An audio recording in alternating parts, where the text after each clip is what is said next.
When talking about the concept probability, we have to agree on the definition of certain terms that will allow us to understand how the probability theory is utilized to analyze various phenomena. First, let's define the terms experiment, observation, also called trial, and outcome. It all begins with the experiment, which is a procedure that can be repeated infinitely many times. At each repetition, we obtain an observation. Another term for observation is a trial. We can acquire as many trials as we need, and there are a set of possible outcomes. At each observation, we get one of the possible outcomes. We can say that we can assess the relative frequencies of each outcome by repeating the experiment many times and recording each observation. Let's consider a simple but concrete example.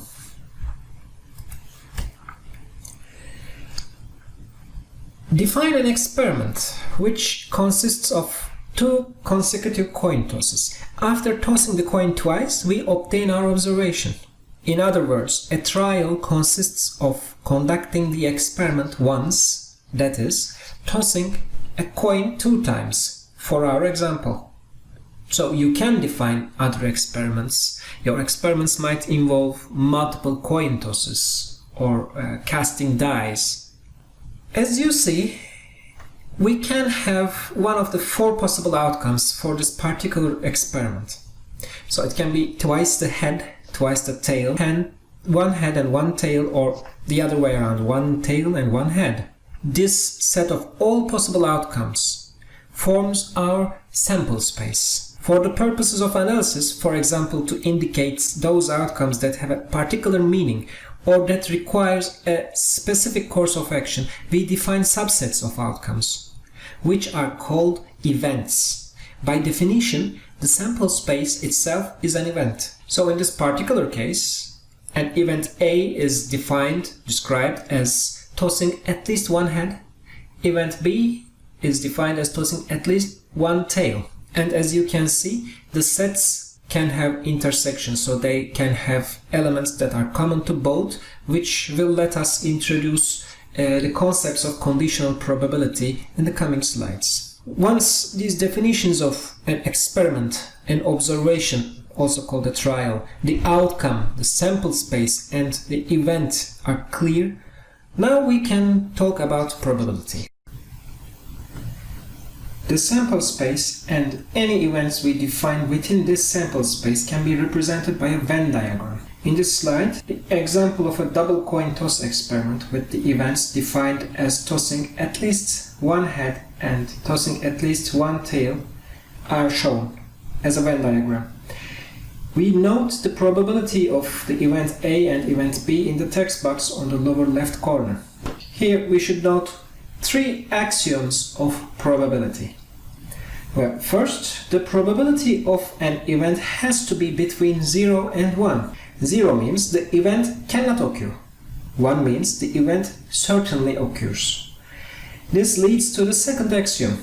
The probability of the sample space event has to be equal to 1, as the sample space by definition contains all possible outcomes. From these axioms, we can tell the probability of events A and B.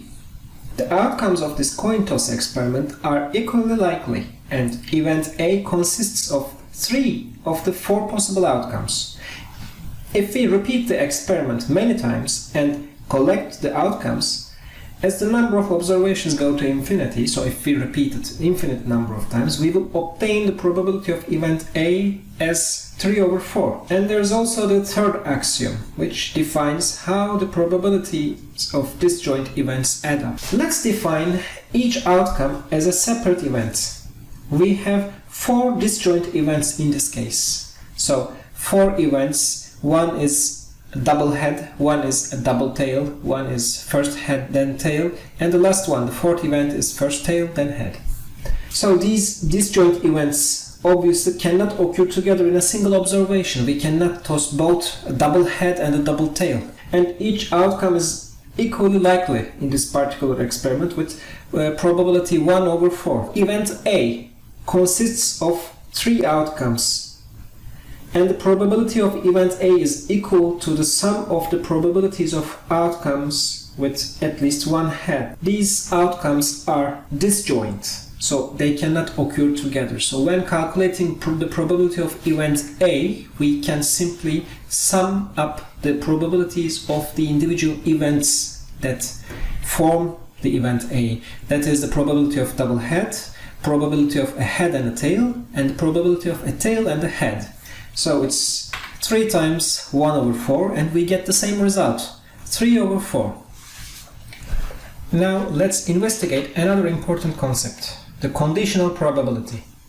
To define conditional probability, we should first describe the intersection of multiple events. Some outcomes may fall under multiple events. We can talk about event A and B occurring together if some outcomes fall under both event A and event B. This allows us to ask the question, how is the probability of event A changed if we know that event B has occurred? The answer is given by the conditional probability. Since we know that event B has occurred, we can say that our sample space is now shrunk to outcomes that fall under event B. All events that are disjoint with event B have 0 probability. All outcomes that are not covered by event B have 0 probability, in other words. Hence, the probability of event A having observed event B is calculated as described in the text box on the lower left corner. Consider our coin toss experiment. We have 3 examples which define 3 new events: the double head event, the first toss head event, and the first toss tail event. The double head event by itself has probability 1 over 4. The 2 other events, the first toss tail and first toss head, they have each probability 1 over 2. Note here that these 2 events, the first toss tail and the first toss head events, they are disjoint events, and together they cover the sample space of our experiment. For calculating the conditional probability, we need the probability of the intersection, that is, the 2 events occurring together. For the first toss head event, the intersection with the double head event is the double head event itself, which has probability 1 over 4. The first toss head event has probability 1 over 2. So their ratio 1 over 4 over 1 over 2 gives 1 over 2. The other example, where we have the first toss tail event, probability of the 2 events occurring together is 0. The intersection is 0. Then the probability of the first toss tail event itself is 1 over 2. So if you take the ratio of 0 and 1 over 2, you again obtain a 0. The law of total probability will be important in the coming part on Bayes theorem. It is quite possible to partition the sample space into disjoint events, which means these events have 0 joint probability. They cannot occur together. If we define an event depicted by the set B in the Venn diagram, which contains only the outcomes that are also covered by one of the previously described disjoint events, A from 1 to 4, the law of total probability tells us that the probability of the event B is simply the sum of the probabilities of the intersections between event B and the disjoint events A. Why is the law of total probability important? There are cases where a statistic of interest is not directly accessible, but it can be derived through the law of total probability and conditional probability. Consider the coin toss example again. We define 2 disjoint events, A1 and A2, as first toss a head and first toss a tail. Now consider the event B, defined as second toss a head. Probability of the event B can be found by the sum of the intersections of event B with the disjoint events A1 and A2. The intersection of A1 and B is a double head, while the intersection of A2 and B is first toss tail, second toss head. You can try writing the joint probabilities in terms of conditional probabilities, put the numbers in place and see if they add up to the correct probability. Now we investigate the Bayes theorem, which is used extensively in many estimation techniques. Consider two events A and B. We can write two conditional probability expressions: probability of event B having observed event A and probability of event A having observed event B. Bayes theorem connects the two conditional probabilities through the expression at the bottom of the slide. But why is Bayes theorem so important? Here we need to think about what the conditional probability means. Consider a case where you have a sensor and the experiment consists of getting readings from this sensor. The event A corresponds to getting a certain reading from the sensor when event B occurs. This corresponds to a controlled experiment. Event B is triggered in a controlled setting. For example, consider a detector that senses the transmission from an unauthorized radio. Event B is the transmission occurring and event A is the sensor detecting the transmission. In a controlled setting, we can assess the reliability of the sensor, stated as the probability of a positive reading from the sensor, which is event A, given the transmission is present, which is event B. When we use the sensor in an uncontrolled environment, we are now using the other conditional probability. We talk about the probability of having an actual transmission, which is event B, given there is a positive reading from the sensor, which is event A.